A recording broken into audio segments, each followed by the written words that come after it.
Okay, Chair, if you're happy to get underway, just bear in mind we're not streaming live, so we'll just take it as a briefing that I'll then upload after the event. Okay. Okay, I'm just splitting my screen, so bear with me just till I get the script on my screen. Thank you.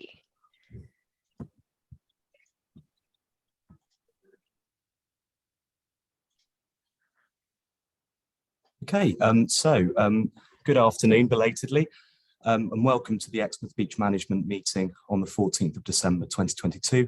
I am your chair, Councillor Paul Miller. We are not streaming, so I don't think the next paragraph's relevant here. But if we do have a breaking internet connection, we will try to reconnect after 15 minutes. If we are not able to reconnect, we will consider the meeting adjourned and reconvene at a later date. If you wish to comment, please raise your electronic hand and wait to be called, as per usual. I'd like to welcome all councillors, officers, stakeholders here this afternoon. Debbie, can you take us through the participants so they can introduce themselves, please? Debbie. Yep, thank you. So let's start with yourself, Chair, Paul Miller. Yeah, hi everyone. I'm chair of the Exmouth Beach Management Steering Group. I'm also the ward member for Exmouth Holston Ward. Thank you. Let's move on to Pauline Stott, please. Hello, I'm the representative here for Exmouth Town Council. I'm the ward member for Holston. Lovely. Thank you, Pauline. Welcome. Let's move on to Steph next, please. Hi everyone, I am the ex-Estuary officer and I'm representing the ex-Estuary Management Partnership. Thank you, Steph. Nice for you to join us. Moving on to Councillor Jeff Young. Yeah, I'm portfolio holder for East Devon District Council for Coast, Country and Environment. And I'm just on a watching brief for this, but unfortunately I'll have to go at 5 o'clock. I've got another meeting. Thank you. Thanks, Jeff. Moving on to Councillor Ollie Davey. Hello, I'm an Exmouth Town Councillor and East Devon District Councillor representing Town Ward in Exmouth. Thanks, Ollie. And Zoe Cooper. Nice to meet you, Zoe. Thank you. I'm Zoe. I'm the new Climate Officer for Exmouth Town Council. Nice to meet everybody. Thanks, Zoe. And next to Chetna, please. Hi, I'm Chetna Jones and I'm the Deputy Town Clerk for Exmouth Town Council. Thanks, Chetna. Moving on to Alan Frampton. Hello, Alan. Hi everyone, Alan Frampton, Strategy, Policy and Environment Manager for Flooding, Coastal Erosion Risk Management at BCP Council. I've been providing some advice to Tom on the BMP update scope, which is a BMP I originally wrote when I was back in the consultancy world a few years ago. Thanks, Alan. Councillor Joe Wibley. Hi, Joe. Hi there. I'm just here to see what's going on, to learn about some things I don't know a lot about. That's one way to introduce yourself. Thank you, Joe. Now, I think we have Harriet from the Environment Agency on. Is that you, Harriet? Hello, yes, can you hear me? Yes, Harriet, hi. Hello. Yes, apologies for my later attendance. I was in another meeting. But yeah, Harriet Good from the Environment Agency, and I am helping out from our perspective. Yeah. Lovely. Thanks, Harriet. Okay, so Chair, I have had a few apologies from people who couldn't join us. So thank you, Councillor Hookway, for letting me know about Eileen Ragg, can't join us. Tim Dumper is unable to make it. Max Underhill from the RNLI. Edward John Morgan from Exmouth Water Sports sends his apologies, as does Ralph Collison from the Exmouth Water Users Group. And last but not least, obviously, Tom, do you want to introduce yourself? I forgot you. Don't worry. I'm Tom Braxton-Smith. I'm the Engineering Project Manager at East Devon District Council. Whoops. Thanks, Tom. Okay, Chair, back to you. Well, thank you very much, Debbie. Thanks for those lovely introductions. Just want to outline what today's meetings will now cover. So we'll start with checking that everyone is content with the minutes from our last meeting. Debbie, is that necessary given we're doing this as a briefing? I don't see there's any harm. If anyone's got any burning issues with the notes from back in March, please raise your electronic hand. Otherwise, we'll just take those as endorsed for the time being, Chair. Okay, so we'll do that and then have a brief reminder of the aims and the terms of reference. After that, I'm delighted that we will hear from the ex-Estuary officer to give us a helpful overview of the ex-Estuary management partnership. Then we will move on to hear about the progress on the drafted scope for the beach management plan. So starting with the minutes from the last meeting on the 1st of March 2022, if anyone has a comment to make, please raise your electronic hand. If no hands are raised, I'll assume that you're all content with the minutes. Anybody? Going, gone. Right, so agenda item 2, reminder of the aims and terms of reference of the group. Over to Tom Buxton-Smith for a brief reminder of these aims and terms of references. Over to you, Tom.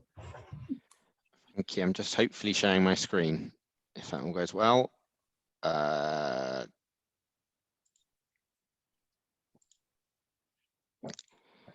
Right, hopefully you can see. Can you see my whole screen rather than my notes as well? Yeah, we can't see notes, Tom. Okay, right. cool. So I'm doing it on a different screen today, which is confusing. So, yes, welcome all. We've covered these. So, as I like to do with all the meetings, just to kind of bring us onto track of where we are and what we're trying to achieve, is just to quickly run through the scope and the aims. So, it's to essentially just reminding us that the area we're looking at covering, which is the physical extents defined by Smeaton Wall to the west and Orkham Point to the east. It's the same as the existing BMP. However, saying that, given the feedback we've had from the group and the draft scoping document, we're proposing extending this slightly to cover up to the marina area, it's the east wall of the marina, and no further round. We can go into that a bit later if we need to, but we also want to include the areas all around this as well, because everything is working. Everything has an effect on everything else, so we don't want to purely limit it to the physical boundaries. And we're also, just to highlight that we're trying to manage the long-term physical nature of the beach, and it's not the management of the day-to-day running of the beach. And the aim is to treat the project as urgent, aim to look at reducing sand loss on the beach and increasing, if possible, maintain the beach, protect the seawall, and maintain and improve the amenity of the beach, and also carry out all of the above in an integrated and sustainable way with regards to the climate and ecological emergency. And just a quick reminder of the area, as mentioned, this extent on the left is going to extend slightly to the marina to allow for this additional frontage, which was not part of the original BMP in 2015. And this just shows the general study area that we're looking at. So, if it's okay, I'll hand over to Stephanie for her presentation now. Stop share. Okay, thank you, Tom. Yeah, are we just moving swiftly on now to the overview, agenda item 3, the overview of the ex-Estuary management partnership, presuming there are no questions for Tom at this stage? No? Okay, well, a warm welcome to Stephanie Harper-Chung, who is the ex-Estuary officer, and is going to tell us a bit more about the ex-Estuary management partnership. Can we ask questions at the end, please? And I will then invite participants to speak by raising their virtual hand. So over to you, Stephanie, welcome. Thank you very much. Okay, I'll just share my screen. Give me a minute.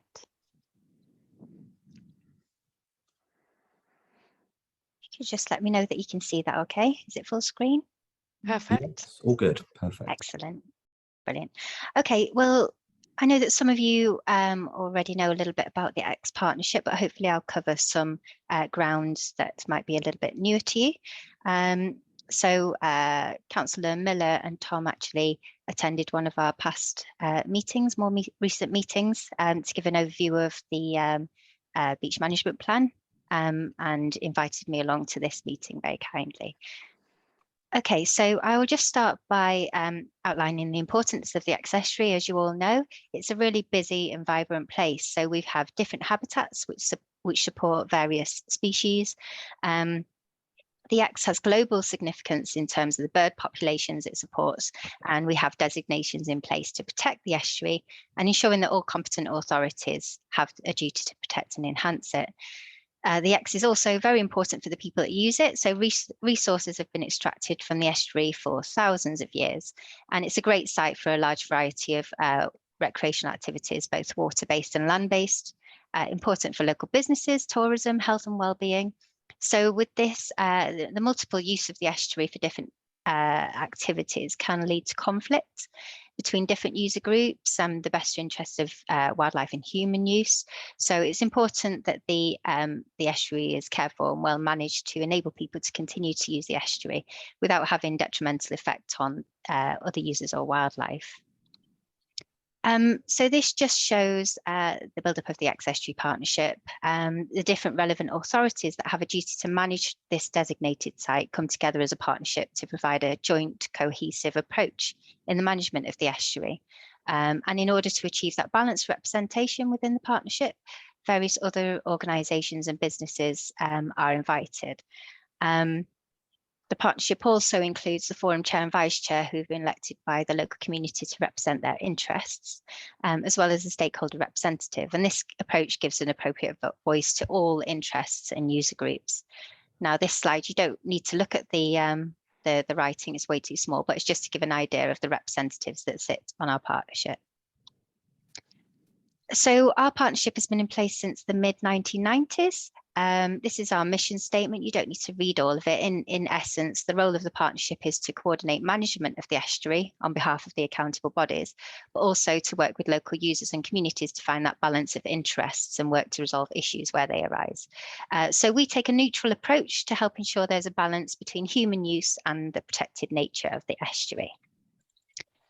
This is our structure. So firstly, we have the partnership committee, and this is strategic led.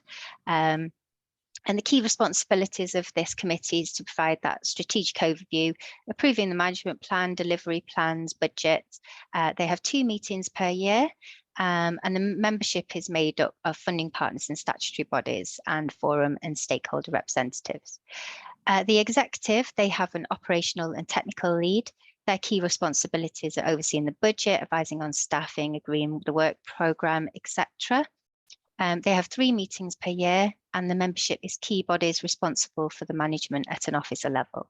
And then we have this stakeholder forum, and that's the community lead and stakeholder engagement, and their key responsibilities include provision of information, a consultative opportunity, 2-way communication and open discussion.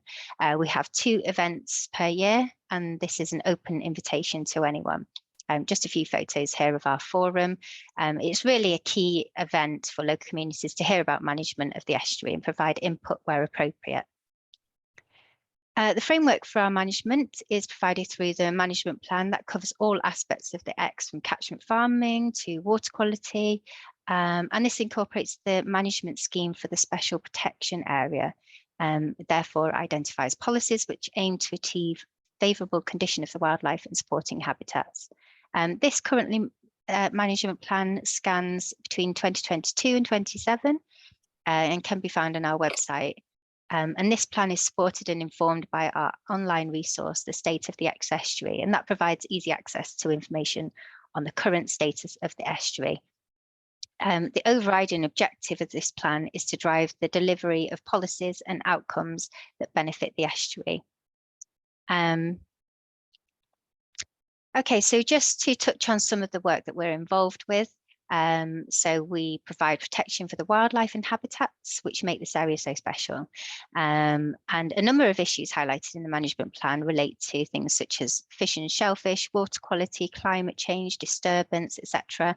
And it's the partnership's role to work with relevant authorities to ensure that assessments are carried out to inform the necessary conservation action. But we also need to, of course, take into consideration the needs of various stakeholders for that balanced approach. A couple of examples of action. So nature recovery is high on the agenda to deliver, and that's in line with national and local strategies. Also tackling invasive non-native species such as Pacific oyster. So just here we have the Ex biosecurity plan, which we created. So that contains existing data of non-native species and how to reduce that risk of it spreading. Looking at education and interpretation, this is one of our main roles. We produce a newsletter, leaflets, codes of conduct. We review signage needs. We attend events to raise awareness of the the activities, the wildlife. We hold cleanup events. So this year we had a floating cleanup event on canoes. A big autumn cleanup we have annually. So we attract about 100 volunteers down at Exmouth Local Nature Reserve, and we have lots of great sponsors such as Stuart Line Cruises and Crispy's Fish and Chips. We also featured on the Channel 4 programme Best of British by the Sea this year, which was great. Another thing we do is we created accessible route cards on the Estuary, so working with Devon Weald Access Group and the Disabled Ramblers UK, which was great. Just a few more examples. So we have our website, we engage with users through our database. We also help to promote land and water-based recreational activities in a responsible way. So this provision of education and interpretation is kept under review to ensure that we continue to engage effectively. Here's a few photos from our education sessions. So we have a high demand for our estuary school sessions every year, where we take them out on the local nature reserve in Exmouth. We introduce children to the estuary and explore what can be found there. They're really great. So this year we delivered 16 school sessions at Exmouth in partnership with East Devon District Council. We usually take around 500 children each year. And we also work with schools on various initiatives where we can. So this was a project with Lympstone Primary School and a local artist to create a new mural on the two walls of the estuary trail at Lympstone. So following a visit to the estuary, the children created artwork in a workshop, and that will be used in a mural. So that's currently being progressed at the moment. A few other examples of what we're involved with. So the partnership led on the review of zonation of the estuary. So we engaged with local communities and user groups and acted as a neutral body through the public consultation that we held. So we put forward recommendations, including the voluntary wildlife refuges, which are now in place. And they, of course, provide the important areas for wildlife at sensitive times of the year. Sedimentation is something that we're heavily involved with at the moment. So we've created a marine subgroup of the wider East Devon Catchment Partnership.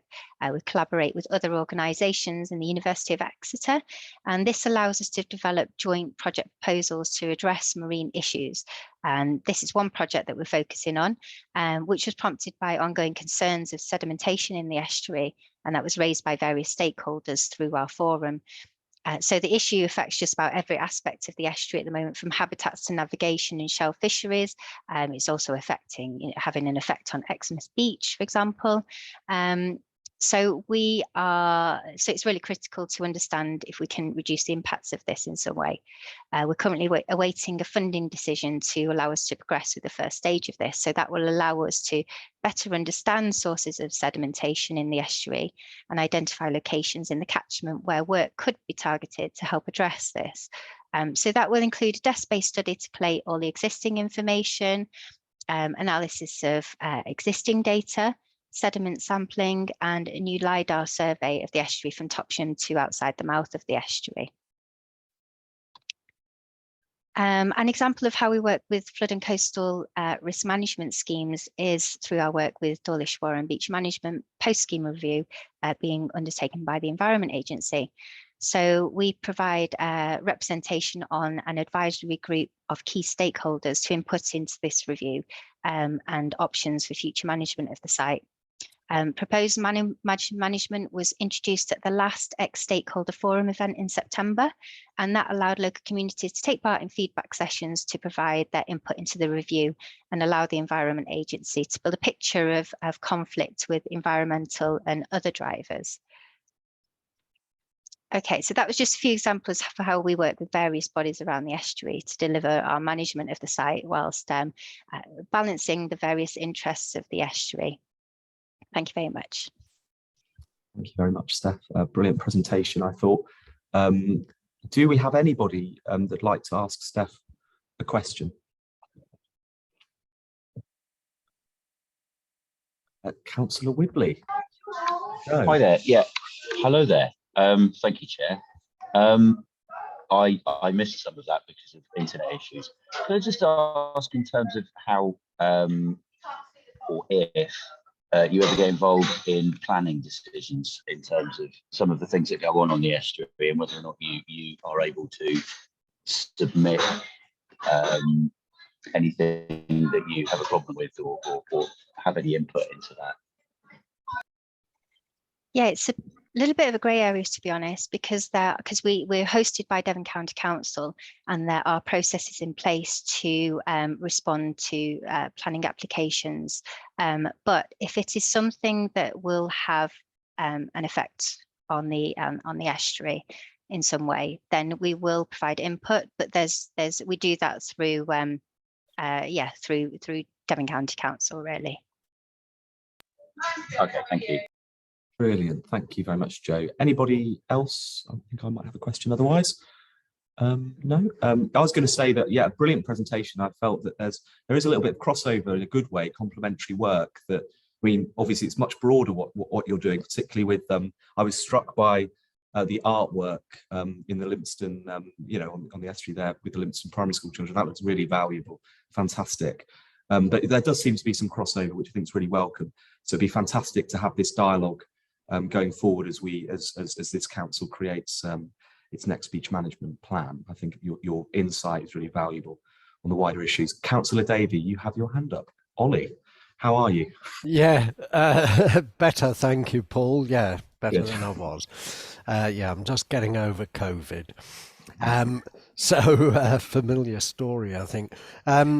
Yeah, it was just about actually a follow on from the work that the Limpston pupils were doing. Where is that mural actually going to be painted? Is it going to be along the cycle path? Because the wall there desperately needs redoing, and I keep looking at it and hoping that somebody is going to have another go at that. No, you're completely correct. So yeah, the wall is, there's actually two walls that straddle the estuary, so they're really quite large walls. And we did a similar exercise several years ago. Unfortunately, it got vandalised and it was worn with weather, so had to be painted over. So yeah, that's exactly where we're doing it. And the artist at the moment is working with the Bridges and Highways team within Devon County Council to progress that. Obviously, they have to bear in mind weather, etc. But they're hoping to hopefully put together. They may even put over a little temporary structure so that they can continue doing it through the winter.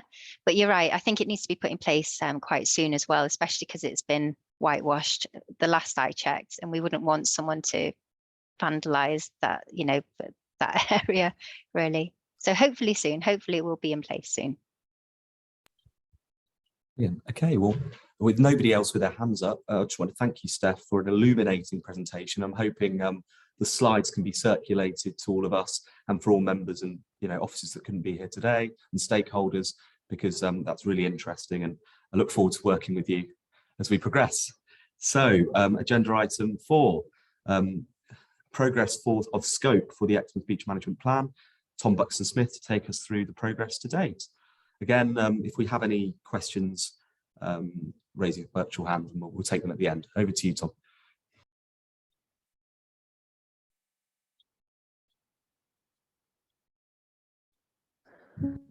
Not hearing you, Tom. You I there? hear you, Tom.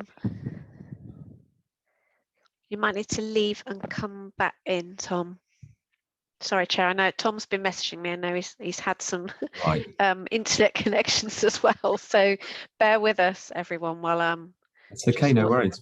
We appear to be having a bit of a day. It's obviously getting close to Christmas. clearly, the cold is having a lasting effect on technology and individuals. Pauline looks very cold on that beach there, and I would have thought she'd be warm in that environment. Sing us a song while we're waiting, Paul. No. My voice is sadly, I'm developing a little bit of a cough myself. I think it's just going around, unfortunately, but I did test negative. So, but anyway, I don't have the voice, unfortunately, Joe, to be able to bless everybody with the song whilst we wait. Plus, it's being recorded. Indeed. Okay, so Fair enough. Tom's just joining us now, so just give us a couple of moments. Yeah, no while worries. he connects.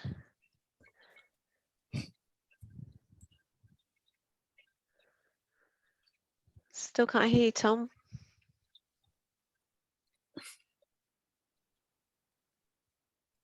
Tom's struggling. He's going to try again. He's going to try again. Gonna say sounds like it might fall to me with no preparation. Very, very nobly stepped up there, Alan. It does. This is your moment, then, Alan. I can do. Should we just give Tom another moment, see if he can come back definitely. in? Yeah. Tom and I haven't actually had a chance to catch up to go No over, problem. so I wasn't quite clear what he wanted to say with this. So mine might just be a bit verbatim running through the scope and answering questions. No worries. Give it a go, Alan. I've advised Tom to do a bit of a reboot on his machine, so we know how notoriously long they possibly take. Yes. Oh no, hang on. He's back.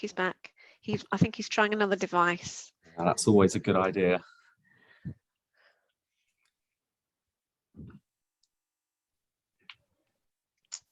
Trying to find the unmute button, we hope, and he has. Is he here? Tom, can you hear us? Can you speak? Doesn't look like it. No. Try Right. reboot, Tom, and Alan's going to step in for you. Over to you, Alan. Okay, I'm just going to it's pretty easy to talk to the document in a sec. So That's I will absolutely fine. We're listening. just share a screen. Oh, I haven't got the rights to share the screen, Debbie. Sorry. There we go. There you go, Alan. Thanks. So it's just easier to talk to the screen with some of this as well. Right. So I'll just scroll. Jump down to the scope. So Tom and I have worked on this over the last few months just to get this into place and reviewing everything. So I'll just run through the document, and if there's questions as we go, it's probably the easiest way to deal with it. Yeah. So as you know, the current BMP was adopted in 2015. As I mentioned when I introduced myself, it was something I actually wrote when I was at CH2M at the time. I think I attended the cabinet meeting to present it at the time. I vaguely remember doing that. So as Tom introduced it, we're going to extend the BMP for this update to cover the area up to the marina, as well as cover the original 3 management units. There was some discussion about whether we should come around the corner, but talking it through with Tom, we felt the issues here and the likely solutions to them would be out with what you would normally cover with a BMP. So we felt they'd be better to deal with that as a separate matter. But taking up to marina made sense because you are broadly in the same asset system. So that's what we've done with the BMP extent. We haven't updated all the maps to show that on here because we've just lifted them for expediency out of the existing document, but we've made it clear that boundary change up front. So again, as you'll know, this is the flood and erosion risk we're looking at trying to address and deal with. The mapping on here came from the National Coastal Erosion Risk Map. I know there's stuff Plymouth Uni have been doing for East Devon with the CCMA work, which probably provides better or more up-to-date mapping. And also the ENSA mapping is in the process of being reviewed and updated over the next year as well. So that's a data set which will be updated. And the flood mapping on this one, I suspect, has also been updated by the agency more recently. So in terms of just jump down. Yeah, so there's been quite a few informing studies. So again, when Tom and I were discussing this, we had a bit of a discussion around the merits or not of including modelling in this BMP update. I'm conscious that when we wrote the BMP before, there was an extensive detailed 3D modelling exercise done of the whole estuary mouth and the speech systems around that. The modelling hasn't moved on that much, really. And that modelling did look at options for beach management at the time. So a lot of that can be reused rather than spending quite a lot of money on modelling at this juncture. It's better to revisit the previous assumptions in light of the more recent data. I don't think modelling would really tell us much more at the moment. So that's why we've not put modelling into this part at the moment, and focused the effort on reviewing the evidence and then reviewing the options that we looked at back in 2014-15 when we wrote the BMP before. And that's reflecting, there's been quite a few developments since that BMP was adopted. We've now got more monitoring data. We've had the 2013-14 storms, which you didn't actually have all the data for at the time of writing the BMP. It was still coming through and all the learning from that. There's been updates to the climate change guidance that we now use, so that's a good reason. The Environment Agency stated the nation has been testing wave overtopping assessment using Exmouth as a pilot for that methodology, so that actually exists as well as a new data source on overtopping risk, which we didn't have before. There was a trial pit survey done in 2016 on the back of the previous BMP where we identified we didn't actually know where the depth of the seawall structures were. So trying to define beach management triggers in relation to undermining risk was a bit of a dark art.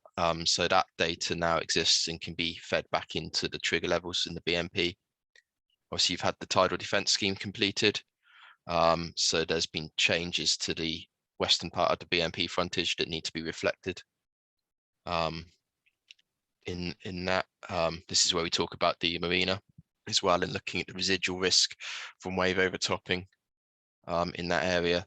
Obviously, the Dawlish scheme has happened. So I think Steph talked about doing the monitoring report. There was a lot of, I said, a lot of the modelling work which went into this BMP also was the original assessments for the Dawlish Warren scheme at the same time.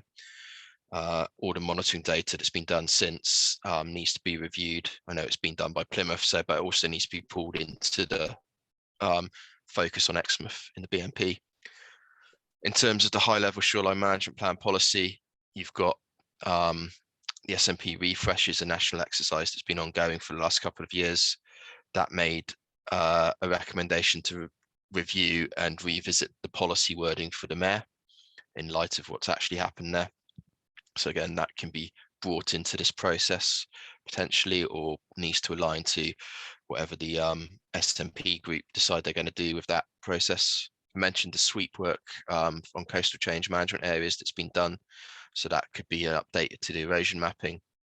And then we've reflected the volatility in beach levels that's been experienced in the last few years. And actually we need to critically look at the greater amount of data we've now got and actually assess the variability and the risks that poses. From a undermining instability risk, but then there's also obviously the immunity side. So just some plots showing the changes that we've had. So this is the PCO data from 2007 to 2021. So the net change over that period, you can see you've had net accretion at the eastern end, net erosion in the central area around the mare, and then net accretion at the western end for the most part. So clearly the hotspot is this promontory area around the mare where things have been losing material. So in terms of the aims and objectives, so overall it's to review and update the BMP in light with the Syria good practice guidance, much in the same way the original was developed. It's focused on managing the beach, make sure that the beach is adequate to support the hard defences and the groins along the frontage, and what works are needed to the overall system. So we've got several objectives defined. The first key one is updating all the coastal process understanding, looking at all the new data and understanding what's happening. This sounds like it could tie in with what Steph was talking about, some of the sedimentation work. So that might be something we just need to explore, or could be explored through this project actually. So maybe it might be useful to for us to have a quick chat with Steph offline and just understanding what the plans and timescales are around that, and see whether we need to reflect it in the scope for this. So that's a key function. There's an up-to-date assessment of the coastal defences, so their condition, the residual life estimate, how long do we think different assets have got, so that will be the groin, the seawall, etc. and we can use the overtopping data as well to give an assessment of when are we likely to have issues with wave loading causing damage to the seawall, for example. Those sources of evidence are useful then to do a review and update of the trigger levels. Like I mentioned, we've now got the trial pits to give us an understanding of the seawall levels at the base, so we can definitely do something around improving those aspects. And the wave overtopping is using an updated data set as well, so that may or may not lead to changes in trigger levels, depending on what the assessment shows. And then there's been updates to various plans, you've had the schemes, etc. So we need to just understand all the environmental and other plans, policies, studies, etc. that have happened. And all that for those objectives will then allow us to do the critical review of the options appraisal that we did in 2015. So that already exists. There was an economic assessment, there was an environmental assessment and a technical assessment of a range of beach management groin layout options at the time. So we can review that in light of the updated evidence, and in doing so, throw in some additional options to consider. So we've put in considering a new groin close to the RNLI slipway. So previously we didn't assess an option of a groin exactly in that location. Viability of restoring and retaining the dunes in the vicinity of the mare we can look at. I'm not sure how achievable that will be. How best to reduce the sand lost along the beach, and it's possible to increase it. Again, that's the kind of option where new higher groins might be beneficial. But groins only work if you've got the sediment in the system in the first place, so that would be a consideration. And that ties into then how do we maintain appropriate beach levels in front of the seawall, both to stop wave overtopping, but also that we don't have a sudden drawdown issue during a large storm event that causes us a concern about undermining. So that's the key bit. So a strategic options review effectively, and that will need to be supported by various environmental assessments, a carbon calc, and ultimately produce a way forward with a program of studies investigations. So there will be key, we've also put in to undertake key consultation with key stakeholders at points in the project. So that will be through this group, as I understand is the plan from Tom. And ultimately, the updated BMP will need to go back to East Devon Cabinet and the EA for assurance, etc. So that's the aims and objectives. Maybe take questions at that point before we go into the rest of the document. Pauline, over to you. Thank you. Thank you, Chairman. I just wanted to ask, because I don't know whether you've been down there lately, but the sand has come back an awful lot. It's covering nearly most of the mare now. It's actually covering the pipe. There is a drop now of the sand where the pipe is on the other side, not the mare side, but the other side. There's quite a big drop there now, and the actual sand is coming back against the wall. That's why we've had all the sand on the road. But also, have you looked at the sea wall where the steps go down from the lifeboat station? Because it was crumbling. I did report it back in September, but I'm just thought I'd bring it up here in case it hasn't got through. Well, thanks very much, Pauline. And thank you, Alan, by the way, for that detailed presentation. And Tom is back, I see, as well. So I don't know who wants to answer that question, Alan or Tom, in terms of what Pauline has identified with the sea wall. And well, I've certainly seen it myself. So Tom's probably better placed to talk about the seawall. I certainly haven't. In terms of the sand coming back, that's part of why we put in that first objective, to actually understand that variability we're getting. We know it comes and goes. We see it along other bits of the coast as well. I've worked on this part of, or the Lyme Bay coast, for many years, and you see it in lots of places. The beach comes and goes. So actually, what we're finding with the greater amount of monitoring program data is actually we're getting better sense of what those timescales and cycle times tend to be. And sometimes it can be decadal as well. So sometimes you can lose beach for 10, 20 years, and then it will come back because it's linked to wider global atmospheric processes and cycles. So in terms of the actual steps, I haven't been down, so maybe that's something Tom, if he's back on, can talk to. And Pauline, you said you looked like you wanted to come back there. Yeah, I was just going to say, I just agree with Alan, because in 1960, there was no sand at all at Orkham Point. It was down to just pebbles and bits of thing. And so they put in the groins to get it back in about 1961. They put in the groins and now they're completely covered. So it goes to show how it's moved. But I mean, that's a long time ago. That's taken over, 40 years. Look how much it's changed, though. I mean, that is incredible. Tom, would you like to comment at this stage on any of that, particularly the sea wall? Firstly, can you hear me? Yes. Good. Brilliant. Yep, sorry about that. I don't know what happened, but I've had to do a complete system restart and it wanted to update everything, so it's taken forever. The seawall, I visited, I think probably just over a month ago, and to that area, and I did look for some damage, but I couldn't see anywhere I was looking, which might not be where I was looking in the right place. So would it be possible to either get a photo or mark it on a location map, and I'll pop out next time, and also where it is roughly on the wall, because obviously the beach is lower, there's or high, it might be obscuring the crumbling elements. So I'll certainly look into it. In actual fact, it's on the steps that go down by the side of the lifeboat station. It's on that sort of half circled wall, it's like in a half moon shape, isn't it? It's on that wall there. There is actually stones coming out, and some of them are split. There is actually the cement in between them is coming out. That it needs something doing to it, because it's only going to get worse. Perhaps and also, if you go around the other side, the actual sea is now coming up to that wall. Yeah, perhaps we could have a site visit. We've already had one with our waterfront working party. Okay.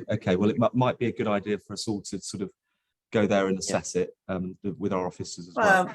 It only needs Tom to go down there and really have a look at it. Fair enough. Now I've got a bit. I didn't look at that bit. I was looking at the wall that's on diagonal around. So there was the odd stone missing, but certainly not many on that bit. But I will try and visit, or certainly get a photograph from our beach safety officer for the bit by the steps. That's all right. If I go down there, I'll give you some photographs. That'd be really helpful. Thank you. Well, that's an action point there for the meeting to note. Anybody else have any questions for Tom or Alan? Otherwise, I think we can move on swiftly on to talk about the timetable. I think we're on that item now. I've lost my script. Debbie? I guess it was if so Tom, obviously, to give you a catch up of how far we got. That's it. So Alan had very gallantly brought us through in terms of the documentation, the development since the 2015 BMP. So it was whether Tommy wanted to pick up anything going forward from there, from your presentation deck. Do you want to? I'm just firing that up again. I forgot I had that with all the technical.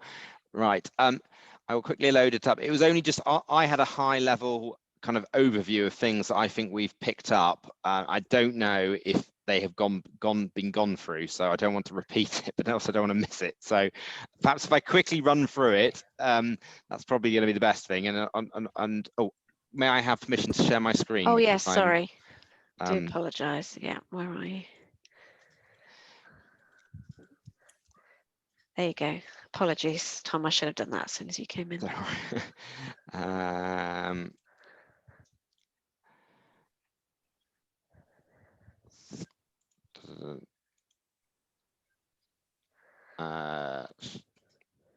the wrong one. Sorry.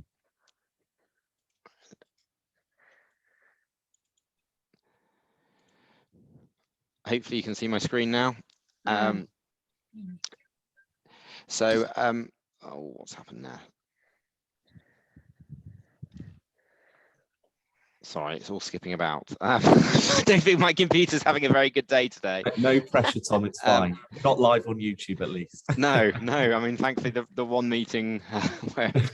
It suits it being a briefing, to be honest. Yes. So, anyway, look, no pressure, but back over to you now. Right, I think it's going the right way now. So, so the scope is obviously now written. You've been through it.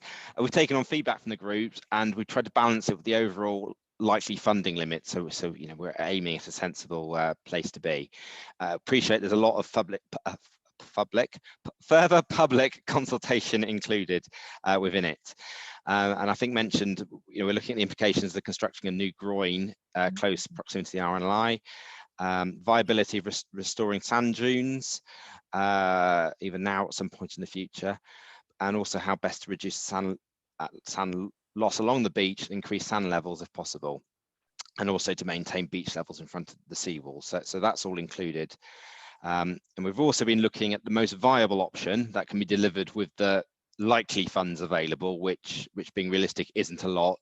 So sort of a realistic but low budget option, but also not everything changes, government funding, etc. So there's no point. So we wanted to see if we were able to get more funding from some source, what else could we do to have a better option if at all possible. So that's the end of my quick thing, which Alan hopefully went into much more detail than I did. Thanks very much, Tom.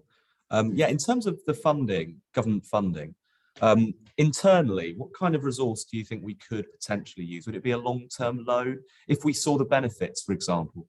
And is there that value for money assessment that you'll do for a sort of best case scenario in terms of, if we were to invest X amount, what difference would it make? That's a very good question. There'll be an element of that, but it won't be up to the study to kind of look at the return from in terms of user tourism, etc. Going forward. So there is actually what we did put into the scope is, alongside doing the traditional FSUM partnership funding calc, is to ask for a wider gross value added assessment. So it will give you an indication of the likely wider benefit. It won't unlock flood defence grant for you, but it will give you a bit of evidence to say actually the beach is of X value or the coast is valued in this way to the wider area. So we've been doing it we've done it recently for Christchurch Bay and Harbour strategy. And it does show there's potential for many hundreds of millions of pounds worth of wider benefits of investing in coastal defences to that. I mean, that's a regional scale, slightly more sub-regional scale. This would be a bit more localised for your patch, but you can do that piece of work. So we've put that into the scope to be done. A lot of the consultants are capable of doing that these days. Okay, all right, thanks for that. So wider benefits such as tourism, for example, Tom is saying probably best not to be assessed. It has to be strictly within, environmental benefits, flood defence, etc. Not looking at those wider benefits. There's only so far you can get away with on it from a FSUM grant point of view. You can include a degree of amenity benefit, but you've got to have decent evidence to support it. All right. Okay. And you always have to do the case. What is the economic case without that included? Well, yeah. But normally that again gets turned into, well, if you're going to get the amenity benefit, that's your contribution, or there's a reason for you to contribute towards it. So, but that's what that's what I'm saying, though. I mean, we have the internal. If we're looking, for example, at if we spend this amount, we're going to potentially make it back and more in 20, 30 years' time, because that beach is going to be much more amenable to visitors, for residents, used more. It's just a thought. I mean, we have Councillor Hookway, I think, still in the call, who is the portfolio holder. He might have gone. I don't know whether he's still here. He might have gone. He's left now, I'm afraid. He's left now. Right. Okay. Well, anyway, thought to take away. Anybody else have any other questions for Tom or Alan? So is that the end of your presentation, Tom, by the way? It was only, I've got one final slide. Oh, so sorry, I'm interrupting you in the middle. I've lost track. No, Joe, it is the next agenda item. So it's good. Well, Joe, I can close my slideshow so we can talk properly. And then Councillor Whibley has his hand up, I presume, on this item. So I'll bring Joe in now. Joe. Hi. Yeah. So we say we have limited funds. Where do those funds come from? As a complete newbie to this subject, who pays for all of this? Over to you, Tom. Okay. Yes. So typically for coastal defence projects, we can call on FDGIA, which is Flood Defence Grant and Aid. And that for towns which have many properties, such as Sidmouth, Seaton, and Fennerton Inland, we can claim significant funds for amount of homes that have been at reduced risk of flooding or coastal erosion. Exmouth Beach doesn't have many, in fact, I think any residential properties attached to it. The tidal defence scheme has looked after that, and that's where the funding came from to fund the multi-million-pound sort of town tidal defence scheme. But looking beyond that is that, you know, there isn't houses on the mare, there isn't other houses at risk, and that is how the funding calculator generates money, is by homes, residential homes. There is provision to do other property such as the RMLI and other assets, pumping stations, roads, etc., but their value is significantly less. So that's typically where we get our money, and therefore, because of the lack of homes, we're not likely to get any money from it. So it'd be looking at local contributions. So that would be money from East Devon District Council, other councils wanting to chip in to build a fund. And again, how much it is up for discussion, and we'd probably look at other flood schemes such as Sidmouth and others to try and gauge that value to make sure it's fair. That's generally where the kind of the likely but low budget option funding would come from. Regarding the higher option is that's an unknown. Typically, there's often levelling up funds mentioned or other bits and pieces. And again, as was mentioned, that potentially with a bit of investment, for example, amenity, if East Devon were to take out a loan for X amount, within 10 years it would repay itself. So that is an option, but that's a very woolly economics in terms of the low value viability option, the low project cost, but likely to go ahead option is very, very set funding, very easy to work out what we can and can't do. Whereas going beyond that would be purely up to local councils to actually say, if I contribute this money, we will see it back in tax returns, etc. Better at a later date. But that is a big question mark on that. A robust evidence base would have to be created. I would imagine. You're probably looking at more like your LEP in regeneration and levelling up type funds for that. That's what's happened in other places when they've gone forward. So something like Weston-super-Mare and Blackpool, they had mega multi-million-pound schemes, but they unlocked regional development funds back in the day to support it, so they could add to what they could get from the flood defence grant and build a bigger pot that way. Interesting. So that's the way to do it. We won't necessarily get to that with the BMP. What we will do is look at what's the functional need, and the enhanced option might be something you could look to integrate into a wider scheme.